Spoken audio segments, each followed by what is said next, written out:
Olá, Senac Acontece no ar. Hoje, o tema do nosso programa é vida online ou vida offline? Qual modelo de vida nós temos ou nós queremos? Queremos ser como são nossos perfis nas redes sociais ou isso é uma fantasia particular para enfrentar esse estresse urbano que vivemos? Quando não estamos conectados, como nos mostramos para o mundo? Muitas perguntas que o Senac Acontece vai debater com você, com a sua ajuda e de pessoas ligadas à área. Nosso programa começa agora.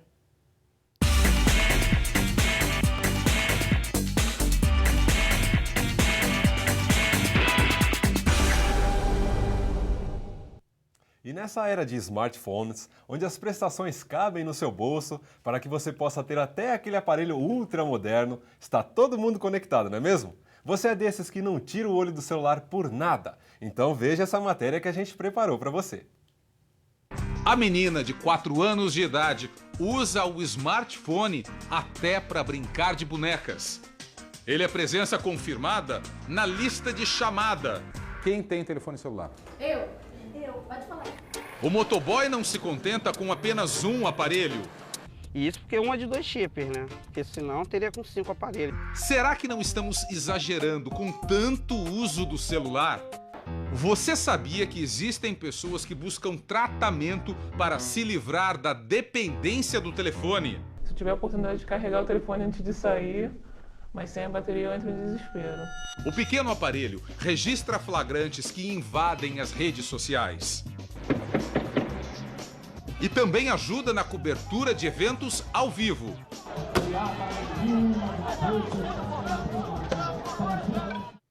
Pois é, Natália, só tenho um aparelho e já me enrolo todo, quanto mais 4 igual o motoboy que a gente viu na matéria, né?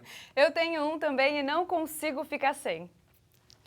Para comentar mais sobre esse assunto, trouxemos ao nosso estúdio o Valmir Pavan. Ele que é ator, é professor de teatro aqui do Senac e geógrafo.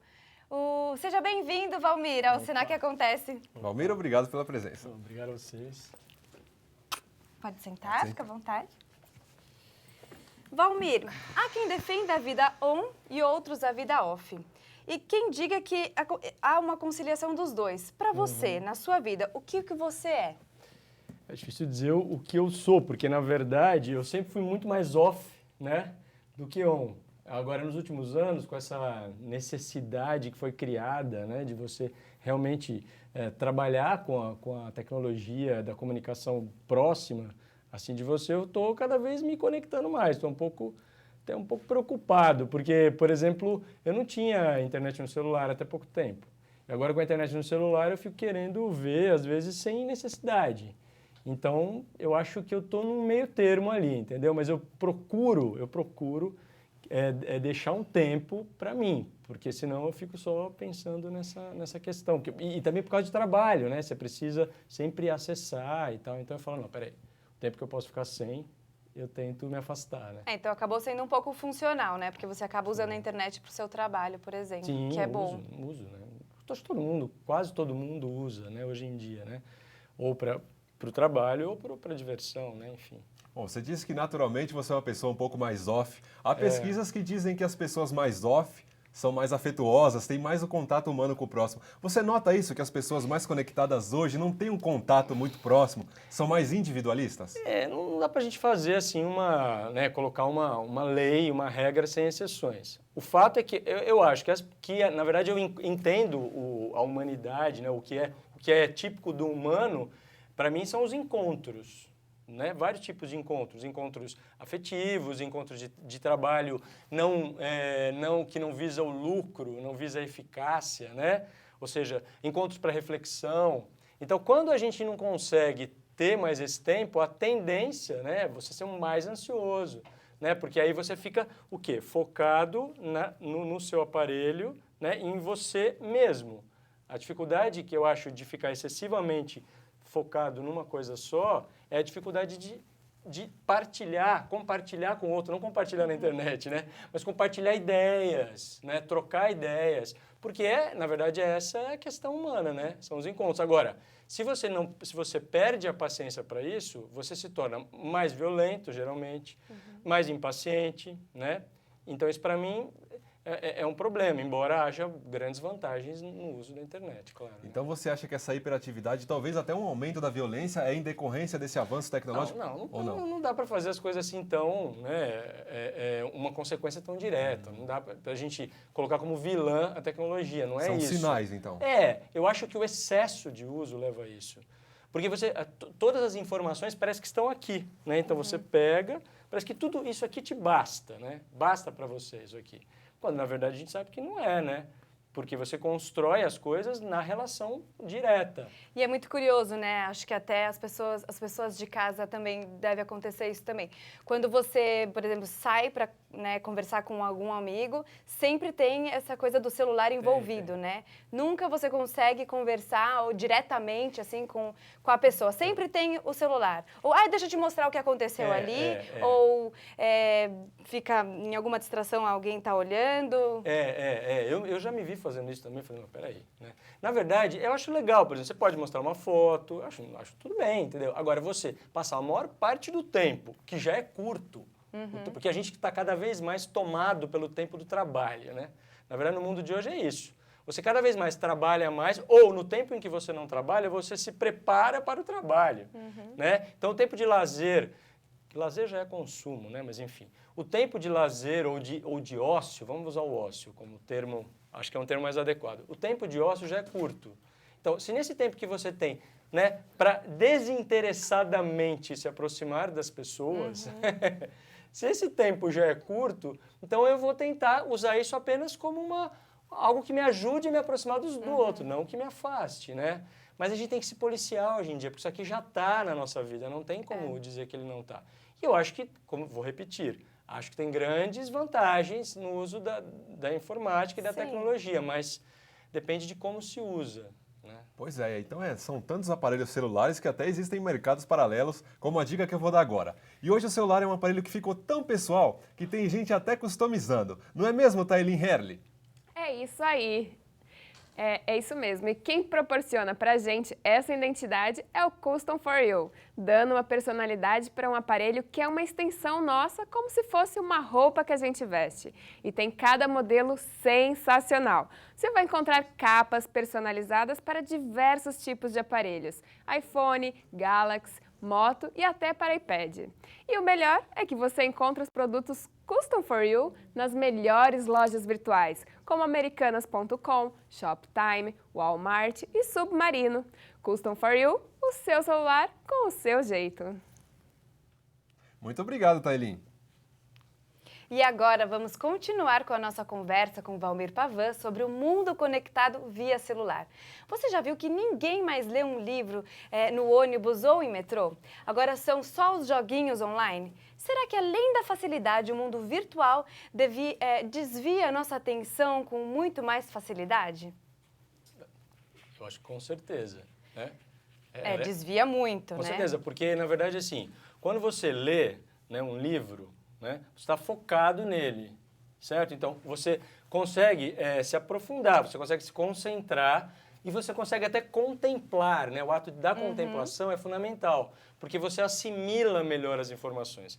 Quando você está na internet, tem 400 coisas ao mesmo tempo. E a gente mesmo, eu que sou uma pessoa que tenho mais tempo sem internet na vida do que com internet, enfim, eu também, na verdade, às vezes me perco ali, porque eu quero ver uma outra coisa. Os estímulos, né? Os estímulos chega a ser assim imagem. Uma alienação, né, praticamente, porque você esquece do conteúdo mesmo e fica... Isso.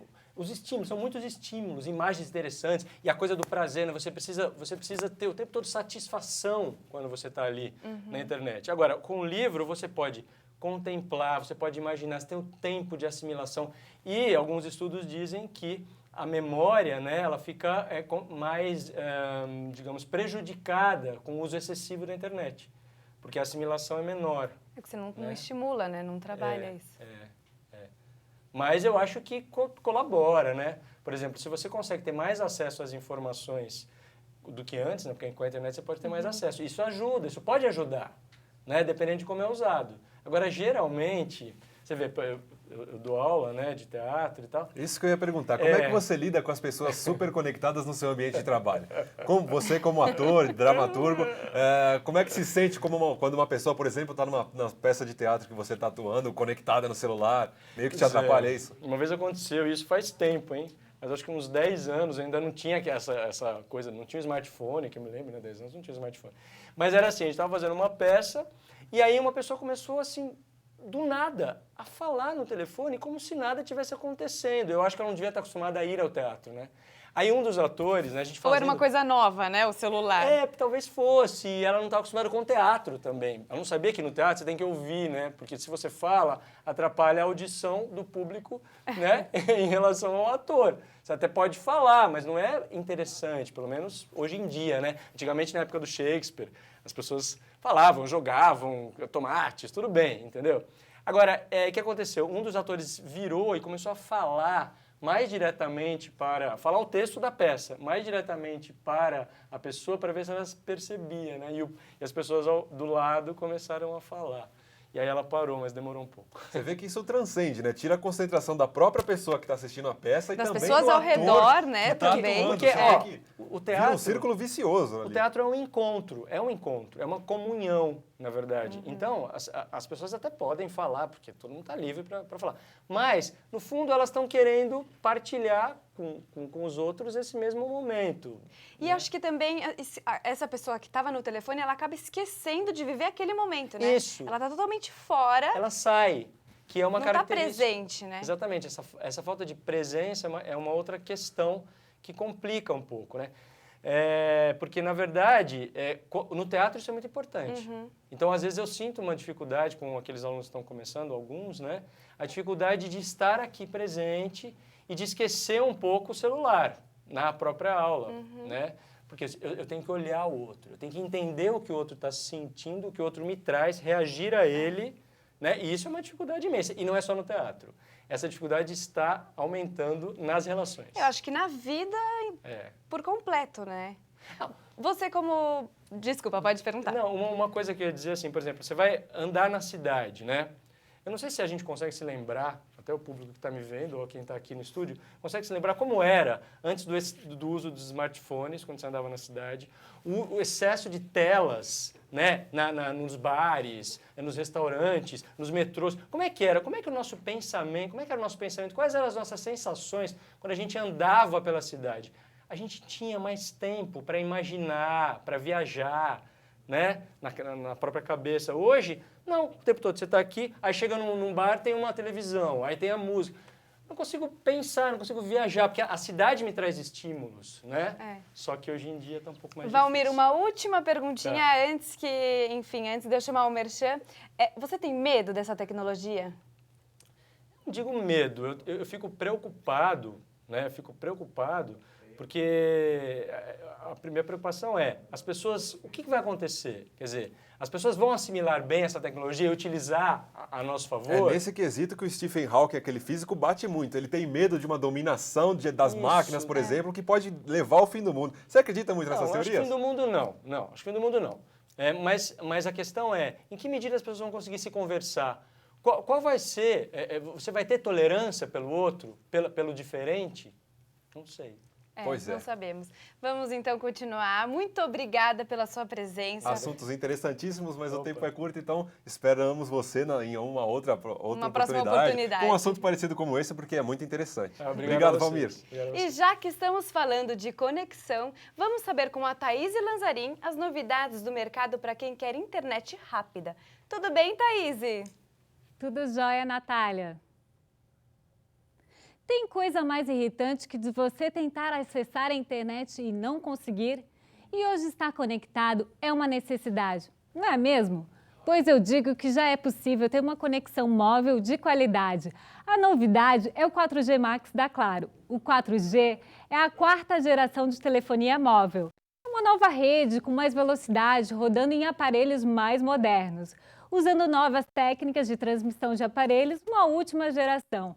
Os dados que trafegam na rede 4G Max da Claro são muito mais rápidos. Com o 4G Max da Claro, você tem mais velocidade para ver e viver cada momento em tempo real.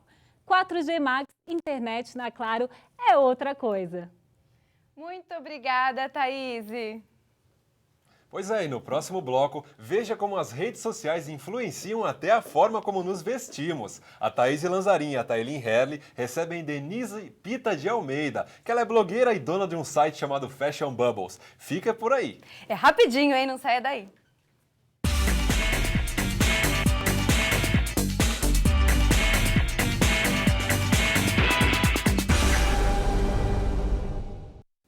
No atual mundo competitivo em que vivemos, o visual é um grande aliado para ganharmos vantagens nessa corrida dos processos seletivos que enfrentamos. Você acha que as redes sociais contribuíram na sua maneira de vestir? A propagação de fotografias pelas redes sociais e blogs mostrando como as pessoas se vestem tem algum tipo de influência nisso? Vamos ver a matéria que preparamos para você.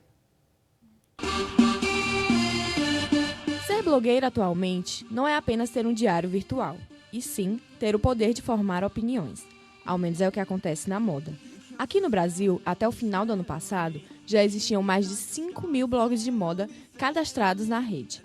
Essa ferramenta virou um fenômeno e tem ganhado cada vez mais espaço na mídia. Uma pesquisa feita pelo site americano Blogger aponta que 20% das mulheres ativas em redes sociais nos Estados Unidos preferem comprar um produto quando ele é anunciado por uma blogueira, do que por uma celebridade que anuncia em propagandas. Vitória é estudante de moda e possui uma loja de roupas e acessórios que divulga em sua página. O blog tem ajudado na venda da marca. Aí eu senti a necessidade de criar algo mais pessoal, algo que eu pudesse até mesmo falar de outras marcas, que eu pudesse expor melhor a minha opinião, o lado pessoal, postar meus looks, sem necessariamente ser da loja e ficar algo bem mais natural. Impressionante, né, Thelin? Como os blogs estão fazendo sucesso. E você viu os milhões de seguidores que esses blogs têm? É verdade. E quem vai nos ajudar a entender um pouco mais dessa mudança de comportamento é Denise Pita de Almeida, blogueira e dona do site Fashion Bubbles. Denise, seja bem-vinda. Prazer enorme estar aqui com vocês. Muito obrigada. O prazer é nosso. Fica à vontade. Denise, conta pra gente um pouquinho. Esse sucesso todo dos blogs de moda nas redes sociais. Na verdade, o que aconteceu é que tinha uma lacuna. Lembra das revistas de moda? Tinha aqueles editoriais super elaborados, aqueles editoriais que a gente olhava e você não conseguia usar aquilo no seu dia a dia. Você queria um look para trabalhar com blazer branco. Você via um editorial de uma revista Vogue, dificilmente você conseguiria adaptar aquilo para o seu dia a dia. Com os blogs de moda, não. Elas pegaram bem esse espaço e traduziram os looks. E você faz looks com peças que você tem no guarda-roupa, com peças... Hoje está um pouquinho mais elaborado, tem as blogueiras de alto luxo, mas assim, a grande maioria delas atende essa demanda. Então você tem, por exemplo, looks que são desde uma pessoa normal, por exemplo, blogs para gordinhas, blogs para todo tipo de estilo. Então, uma das grandes diferenciais é essa segmentação, é ter esse estilo que você escolhe. Então, de todas aquelas blogueiras, tem uma determinada blogueira que se parece comigo, que eu gosto, admiro o estilo dela, e ela vira uma grande inspiração e eu acompanho os looks delas e daí vou criando os meus próprios com essa inspiração. Então, todo mundo fala, é fútil, é bobo. Não é. É muito bacana, porque moda é identidade. Quando você está bem vestida, você se sente mais segura. E como a gente viu na matéria, é um diferencial. Quando você chega lá pisando forte e satisfeita com o seu look, você fica muito mais poderosa. E você se sai bem numa entrevista, e você se sai bem em qualquer situação. Então... É verdade. Né? É verdade. Eu percebo que elas se identificam mais com as blogueiras do que uma celebridade em si, porque eu acho que elas têm mais acesso a uma blogueira do que as celebridades, né? Sim, hoje quem veste o Brasil, antigamente eram as novelas da Rede Globo, mais do que editorial de moda, na verdade sempre no mundo eram os editoriais de moda das revistas, mas no Brasil a grande inspiração eram as novelas da Rede Globo e no momento a grande inspiração são as blogueiras. E essa segmentação e adaptação para cada estilo tornou assim um coringa e a maioria hoje das mulheres vão vestir um look, elas olham na internet, como usar determinada peça, quais as tendências, a interpretação da blogueira, uma São Paulo Fashion Week. Hoje você dificilmente vai ver geral, você acompanha pelo olhar de um determinado blogueiro ou blogueira de moda. E a gente gostaria de saber um pouquinho da sua paixão por moda. Quando que começou isso? Olha, é uma longa história. Imagina, desde pequenininha, na 4ª série, eu morava no interior do interior da Bahia, 1000 quilômetros, imagina. E era louca por moda, mas não tinha moda, era alguma coisa... Então eu fazia as bonequinhas com o pé de cabra. Meu irmão chamava pé de cabra, ele não entendia, era salto alto, glamour, e ele chamava com as bonequinhas de pé de cabra. Aí fui para Salvador, na época ainda não tinha, e daí para São Paulo, e era moda mesmo, e... Quando você tem uma paixão, quando você tem... Contra tudo, você vai atrás e daí o trabalho ele se torna menos laborioso, o trabalho ele se torna prazeroso. Então, eu estou há 10 anos com blog e eu sou muito feliz com esse trabalho. Eu sou muito grata por ter realizado e por ter essa paixão que me inspira e seguir adiante e eu quero... Bacana. Denise, continuar. explica pra gente um pouquinho o look do dia. O look do dia, primeiro começou como essa grande inspiração para os looks do dia a dia mesmo, que faltava nas revistas. Só que virou o grande trunfo de ganho dos blogs. A maior parte dos blogs de moda, a principal ferramenta de ganho é o look do dia. Tanto que eu optei por ter um lado mais pesquisadora, por ter um lado eu optei por não fazer looks do dia. Não tem looks do dia no meu blog. E isso é um problema. As pessoas cobram, eu recebo diariamente gente querendo fazer campanha, mas eu não tenho look do dia, uma hora eu vou ter que colocar. Só que o que eu acho é que só look do dia, de fato, é superficial. Acho que falta um trabalho de embasamento. De onde veio esse look? Qual é essa tendência? Que algumas blogueiras já fazem, mas ainda sinto falta de estruturar. Que tendência é essa que você está usando? Por exemplo, vocês duas estão de camisas sociais pretas. E as duas, acho que sem saber... A minha azul. Não, estão com referência Gypsy, que é um perfumezinho de cigano aqui na gola das duas. Ah, tá. E olha que sincronia. Nenhuma das duas sabia que tinha referência Gypsy, que é aquela referência do estilo cigano, que é uma super tendência que vai para o verão 2015. E as duas que estão. bacana. Então, embasar mais, trazer um pouco desse universo de cultura e não só o look em si. Olha, o papo tá muito gostoso, mas quando começou a era digital, um dos maiores obstáculos era a compra de roupas pela internet. Você sabe como é, você precisa vestir a peça, sentir-se bem nela. Mas acho que esse obstáculo não existe mais, não é, Eliezer Giazzi?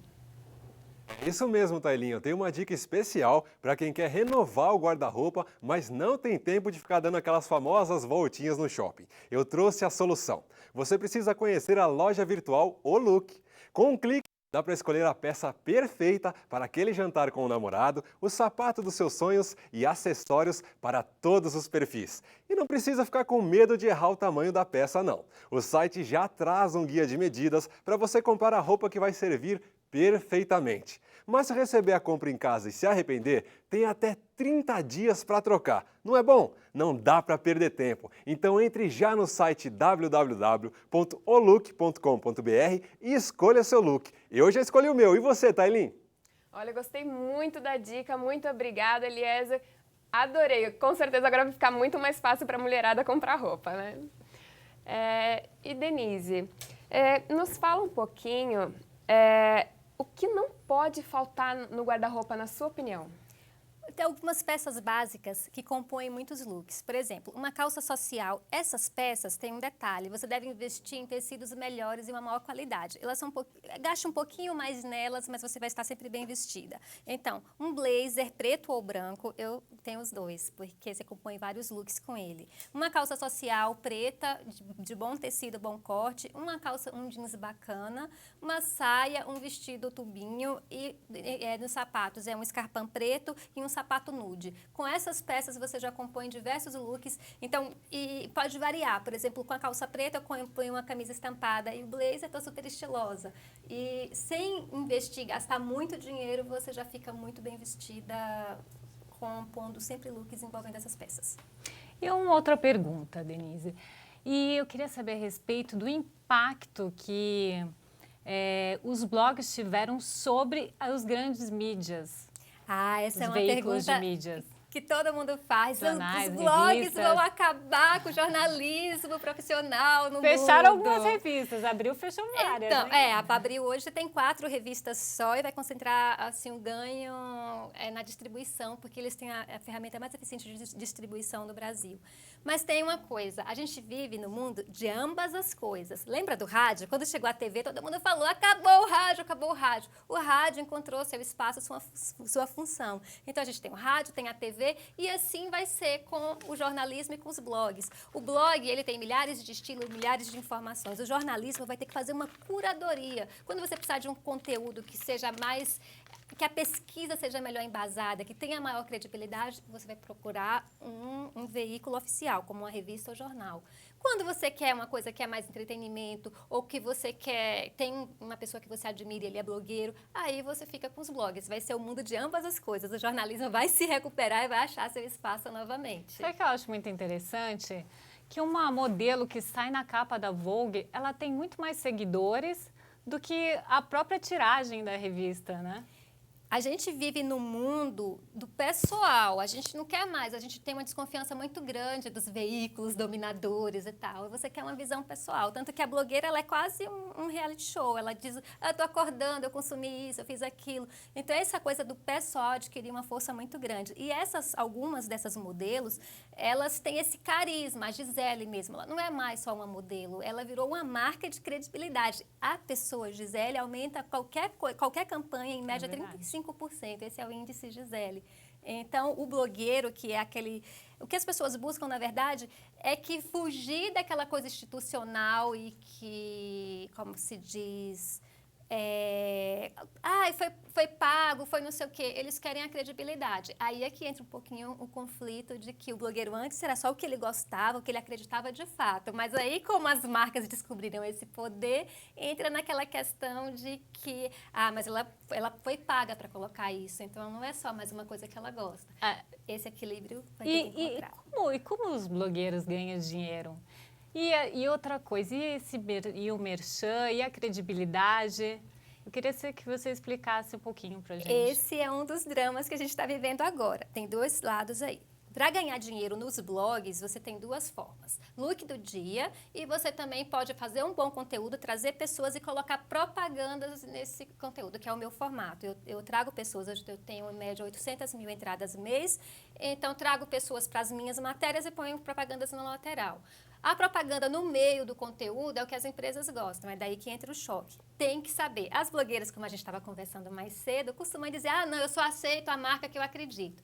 A gente sabe que não é bem assim. Então, muitas blogueiras se queimaram e perderam credibilidade porque haviam, por exemplo, falado mal de determinada marca e algum tempo depois publicaram, não, porque essa marca é maravilhosa. Então, claramente, tinha sido pago para isso. Então, ela se queima. O correto é ela manter um pouco desse equilíbrio, de realmente só anunciar aquilo que, de fato, ela acredita. E tira uma curiosidade aqui, acredito que da maioria das mulheres, existe algum tipo de roupa que deixa a mulher mais magra e mais alta? Sim.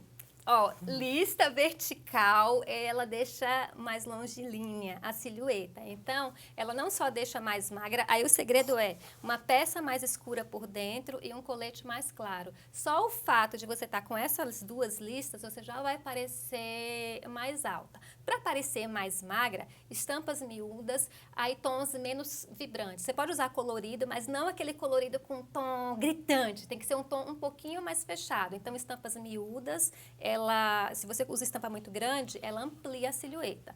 E o grande segredo é cor clara, onde você quer destacar, cor escura, onde você esconder. Então, eu tenho uma barriguinha, cor escura aqui. Agora, eu tenho pernas finas, quero ampliar. Então, eu ponho uma calça mais clara, um nude, um branco, já vou estar seguindo. E outra coisa para quem é gordinha, a cintura deve ser sempre marcada logo abaixo do busto, porque faz a curva e tem ali o espacinho da barriga disfarçando, ficando soltinho embaixo. Eu queria saber o que você está apostando para a próxima estação. Olha, para o verão 2016, que é o que a gente vai ter agora, tem alguns hits. top cropped, que são aqueles barriguinhas de fora, é o que há. Só que você tem que tomar cuidado para não ficar vulgar. Então, cintura mais alta. A peça coringa nos desfiles é o colete comprido de alfaiataria. Aí você tem trabalhos artesanais, tudo que é crochê, bordado, aí, e texturas, nada muito liso. Então tem sempre que ter um bordadinho, pode ser pérola, pode ser pedraria, pode ser qualquer coisa desse aspecto. E para quem tá aí de casa, uma dica, jeans rasgado, sabe aquele jeans que ficou encostado? Recupera ele. Tem na internet o passo a passo de como você deixar o jeans rasgado super estiloso. Borde umas pedrarias e você vai estar com o seu blazer branco e uma camisa branca arrasando no look. Denise, a gente amou suas dicas, muito obrigado mesmo. Agora a gente está esclarecido um pouco mais nesse mundo da moda e dos blogs. Agradeço muito a sua presença. Muito obrigada, eu também adorei sua participação e o nosso papo também. As eu dicas, fiquei ó. lisonjeada de estar aqui com vocês, muito bom mesmo, sucesso. Obrigada. E agora todo mundo faz compras pela internet. Se as mulheres já gostavam de sair para comprar, agora então, hein? Não é mesmo, Natália Goulart? É isso mesmo, Thaís. Quer comprar roupas de marca por um preço que cabe no seu bolso? E melhor ainda, sem sair de casa? Então, acesse www.dafit.com.br. Lá você encontra tudo o que precisa para estar sempre na moda.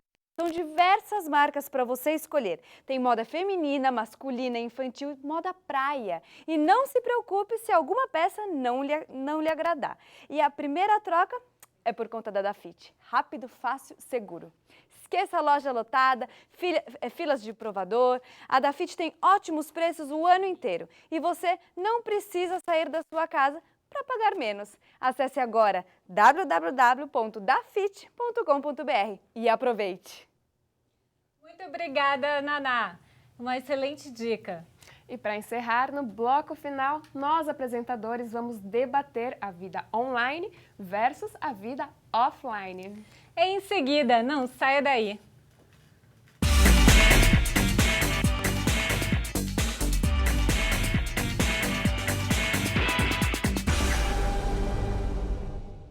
E o Senac Acontece promove agora um debate entre os nossos apresentadores, vida online versus vida offline. Afinal, quem somos ou quem queremos ser?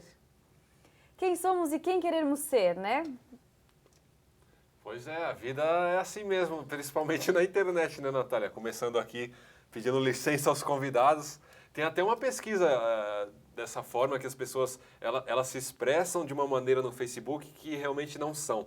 Eu estava lendo sobre isso esses dias e eu li que tem um professor chamado Ethan Kross, da Universidade de Michigan, que ele inclusive publicou uma pesquisa na revista científica, chama PLOS, a revista, e que as pessoas que usam muito o Facebook são muito sozinhas e elas precisam desse compartilhamento. Então é um debate muito interessante sobre as redes sociais. Eu não uso muito. Vocês concordam? Eu concordo. Imagina você ficar muito no Facebook, porque você deve ser muito sozinho mesmo. Até meu marido fala, quando a pessoa começa a postar muita coisa no Facebook, ele já fala, ih, é carente, ih, não fala com ninguém, ih. Que é uma tensão, né? Você sabe que eu li outro dia uma matéria que falava justamente um assunto sobre que existem, as pessoas têm diversas personalidades, né? E aí existe, por exemplo, a Thaís no Facebook, tem uma persona ali, a Thaís dentro de casa tem outra persona, se a Thaís vai à igreja, ela é de uma forma, se ela vai ao clube, ela é de outra. Vocês acreditam nisso? Eu acredito na internet, acho que sim. Facebook, eu acredito que na muitas vida. Pessoas, acho que principalmente no Facebook, elas são sempre felizes, né? Ou tem aquelas pessoas muito deprê também. Ai, estou triste. Ai, porque isso... Né? Isso é interessante, que o professor Ethan, ele fala isso na pesquisa, que as pessoas... Talvez seja uma nova forma de conexão com as pessoas, que a gente não tinha antes, e talvez você ligar para a pessoa, por exemplo, no aniversário. Hoje o Facebook te avisa que é aniversário da pessoa e você lembra e vai lá. É uma forma de conexão, na minha opinião, um pouco superficial.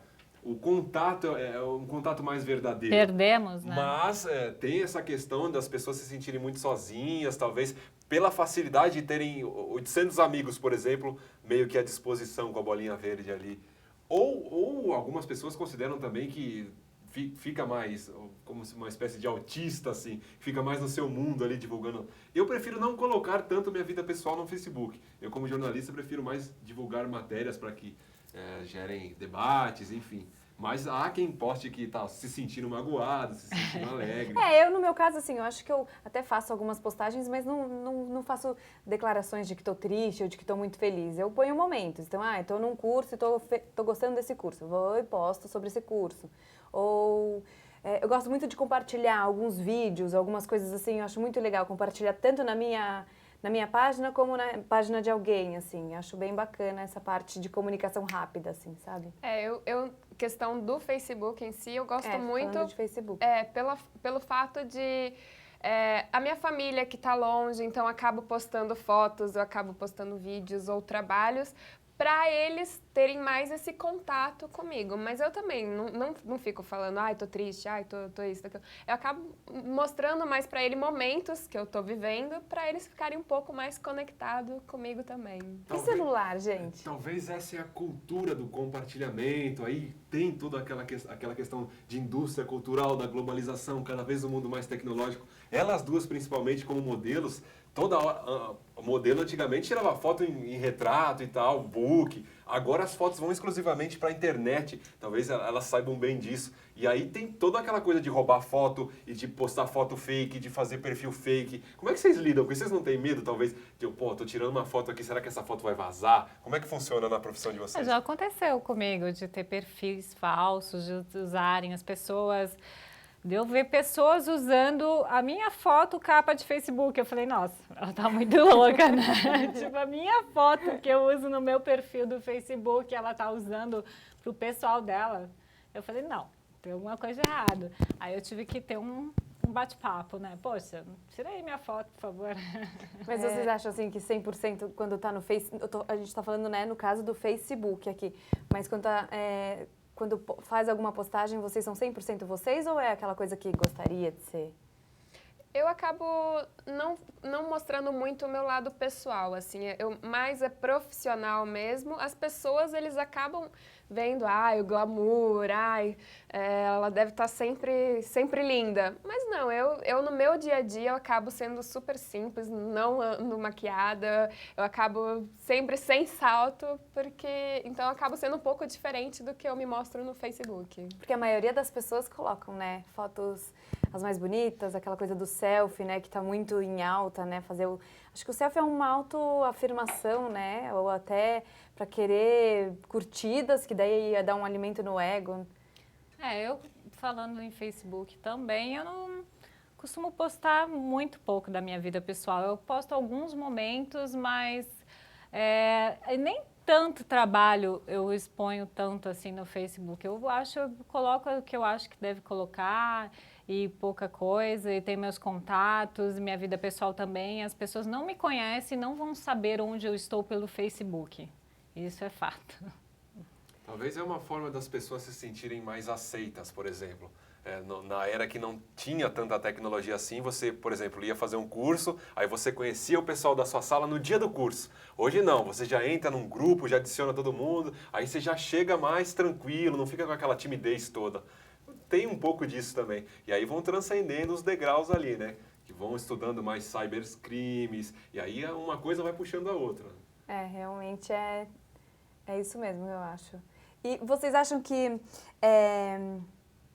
por exemplo, daqui 30 anos, como vocês imaginam que vai estar com a internet?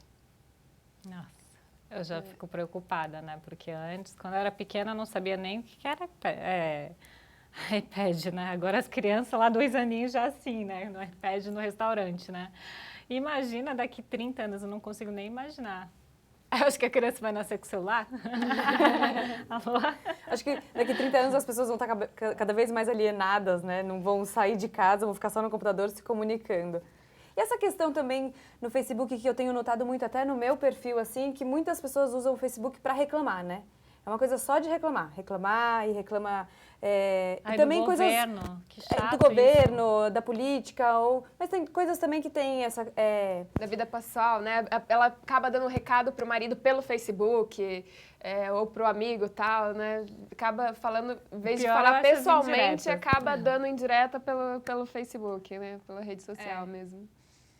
Hoje mesmo eu vi uma matéria boa, eu achei bem bacana, que foi uma matéria que era um vídeo onde um um cara fez um teste com uma criança, ele pegou essa criança e colocou essa criança na rua como se ela estivesse perdida. E aí ele fez que essa criança ela parasse as pessoas e perguntasse se essa pessoa poderia ajudá-la a encontrar a mãe. E aí o filme vai passando, né? Acho que dura uns 7 minutos o filme. Vai passando até que vem um cara, X, fala que conhece ela, pega ela, fala que é tio dela, porque daí, de repente, ele pega no braço dela e começa a puxar a menina. Nisso, o produtor interviu, né? E ele fingiu que era uma pessoa, uma pessoa da rua, interviu e falou, não, mas como você tá pegando ela desse jeito? Ela te conhece? E a menina falava que não, e ele falou, não, mas eu conheço, ela é minha prima, ou minha irmã, enfim. E aí acabou que eles chamaram a polícia chegou em 2 minutos e descobriram que o cara era pedófilo. Então, assim, tem esse vídeo, foi muito bacana, porque eles têm uma forma de estimular essa coisa assim, não... Acho que além de perder uma criança, você tem que mostrar, instruir essa criança como se está perdida, não sei, né? Uma coisa assim, que eu acho bacana também, é um meio informativo que vê pelo Facebook. Olha, acho que nada é perfeito, a gente tem que ter muito cuidado com essas coisas também. Hoje a gente está nessa era de colocar tudo no Facebook para mostrar os problemas da vida, mas também tem um lado que é ruim. Esse cara que pegou a criança, ele foi mostrado na internet. Até que ponto um vídeo que entre aspas, é sadio, vira uma coisa de justiça, uma invasão alheia, porque o cara que cometeu isso, enfim, ele é um pedófilo, mas quem é que vai julgar isso? É quem está assistindo ou é a lei? Esse vídeo vai chegar na lei para ele ser julgado? Ele chegou na lei, né? Na verdade, porque chegou a polícia apreendeu o cara e puxou uma ficha dele. Enfim. Pois é, mas até que ponto a polícia deixaria toda essa informação que teve de apreender o cara rolar na internet? Porque existe um sigilo de justiça aí. Tanto é que, há um tempo atrás, os caras começavam a prender gente no post e mostrar foto no Facebook. Tem o seu lado bom, mas também tem a sua dose de periculosidade, que é aí que a gente tem que ficar atento sobre a crítica que tem em relação a esses vídeos, né? Mundo compartilhado é bom, claro, inclusivo, mas também há uma certa forma de exclusão que a gente tem que tomar cuidado. Não é tão bom, né? Para algumas coisas sim, para outras coisas não. Coisas não, eu acho. E o celular? Quem aqui é viciado em celular? Olha, eu sou viciada até certo ponto, vamos dizer, porque eu preciso do trabalho, recebo e-mails, recebo tudo pelo celular, então eu acabo, por uma certa forma, eu não consigo viver sem ele. Mas, ao mesmo tempo, certo momento, assim, eu pego, desligo ele, ponho no offline e digo, não, agora é um momento de sossego, um momento de aproveitar minha filha, um momento de descansar, porque realmente você fica meio maluco, porque às vezes chega de madrugada, você está recebendo mensagem, né? Então, eu prefiro, às vezes, dar uma acalmada nisso. Eu tenho uma mania de chegar em casa, eu ponho no modo avião e tento não mexer o máximo possível até o dia seguinte. Às vezes eu não consigo, confesso. Você, Elias? Eu tenho uma face dependência. Embora eu não seja muito conectado com diversos celulares e aparelhos muito tecnológicos, eu tenho uma face dependência com um celularzinho de R$200. Mas está lá, toda vez eu estou mexendo, inclusive está vibrando aqui no bolso. Falam para desligar o celular na hora de programas, mas está aqui vibrando, eu estou concentrado no que eu estou falando, mas tem gente falando comigo aqui também. Então também há uma forma das pessoas serem 24 horas conectadas a você também, que é meio prejudicial, né? Porque eu estou aqui com 3 pessoas e mais 10 falando comigo aqui. Aí às vezes a gente pode confundir um pouco os mundos, né? No meu caso, eu vou ser mãe, né? Daqui a alguns meses eu tenho um nenenzinho aí. Eu acho que a internet vai ficar um pouco offline da minha vida, porque eu vou ter uma outra atenção. Gente, o papo foi muito bom, a nossa conversa. Eu acho que a gente podia fazer um debate todo mês nesse programa, que é muito bacana. Eu agradeço muito a troca com vocês. E a gente vai ficando por aqui. O nosso programa termina. Muito obrigado por ter a sua companhia conosco. Até a próxima edição do Senac Acontece.